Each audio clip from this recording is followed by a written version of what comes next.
On a voulu mettre en place une organisation unitaire pour aller combattre justement ce qui se passe en Libye. La vente de nos frères, de nos sœurs, de nos mères, inadmissible, choquante et criminelle. Ça ne doit pas être un problème de race ou de couleur, puisque quand on parle d'esclavage, même si ça touche actuellement les Noirs, quand même c'est un problème qui est juste humain. Donc voilà, aujourd'hui je suis très contente d'être là parce qu'il y a du monde, il y a des Arabes, il y a des Blancs, il y a des Noirs, il y a du tout. Il y a en fait, disons, le melting pot français, même si on parle de majorité noire. Je suis très contente qu'on se mobilise, j'espère qu'on sera plusieurs à se mobiliser. Aujourd'hui, j'en appelle à l'Union africaine qui aujourd'hui regarde ses frères, ses sœurs mourir en Libye. Ce n'est pas seulement en Libye, hein, parce qu'il faut savoir que ça se passe partout, en Mauritanie ou dans d'autres pays. Ce crime contre l'humanité, nous devons tous nous lever comme un seul homme pour le combattre. Quelle que soit notre couleur, quelles que soient nos origines, ça n'a aucune importance. C'est une question de dignité humaine. C'est un crime contre l'humanité. Moi, je me devais d'être là pour soutenir, manifester, parce que ça me touche quand même, c'est de mon peuple qu'on parle, le noir. Ce qui se passe en Libye, c'est inadmissible. Et j'ai entendu pas mal d'avis sur l'histoire, la vie des uns et des autres. Certains qui critiquent les Occidentaux, d'autres qui critiquent nos gouvernements, les présidents africains. Et pour moi, ils sont tous dans le même sac. Parce que si la France a payé la Libye avec des accords pour qu'ils gardent les migrants là-bas, pour qu'ils ne viennent pas en Europe, il y a un problème. Donc ça veut dire qu'eux-mêmes, ils sont responsables. Sans compter Sarkozy qui a déstabilisé le pays, il faut le dire. Moi, je voudrais aussi dénoncer aussi certains Africains, parce qu'il n'y a pas que les Libyens, il n'y a pas que les Arabes. C'est-à-dire qu'aujourd'hui, il y a des ressortissants africains qui vendent leurs frères. Parce que dans tout ça, il y a entre l'offre et la demande.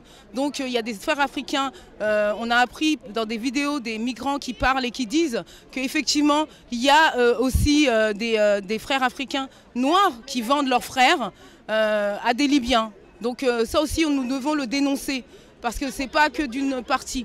Donc nous devons, pour que la lutte continue, il faut qu'on dénonce ce fait. Nos présidents africains, eux, de toute façon, je trouve même pas de mots. Je trouve même pas de mots. Là, je suis tellement en colère. Je suis très en colère. J'ai regardé la dernière fois la vidéo d'une interview de M. Alpha Condé, qui est le président de l'Union africaine. Je crois que c'est Olivier Ogono qui l'a interviewé. Et j'ai écouté l'interview. Il disait qu'il n'était pas au courant. Qu'il n'était pas au courant que nos frères et nos sœurs sont esclavagisés en Libye. Donc il n'était pas au courant parce qu'il était parti en voyage il y a 2 jours. Alors que l'histoire date depuis 1 an, 2 ans, 3 ans, sans compter la Mauritanie, sans compter...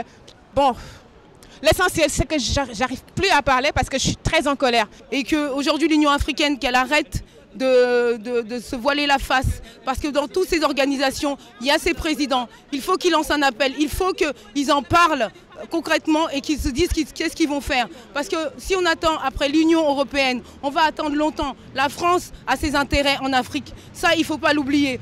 Chacun a ses intérêts, mais nous aujourd'hui nous devons nous lever et nous battre et dire qu'on en a marre et qu'il faut... Parce que il faut savoir qu'en Afrique c'est compliqué de s'insurger, parce qu'après ils les enferment. Mais nous ici, on a ce pouvoir de parler, ils ne nous feront pas taire. Il faut qu'on se lève et qu'on nous dise qu'il y en a assez et qu'il y ait des actions concrètes de l'Union africaine. Ils nous doivent des comptes. L'Union africaine, j'espère qu'ils feront des actions. Et s'ils ne le font pas, nous les rappellerons à l'ordre.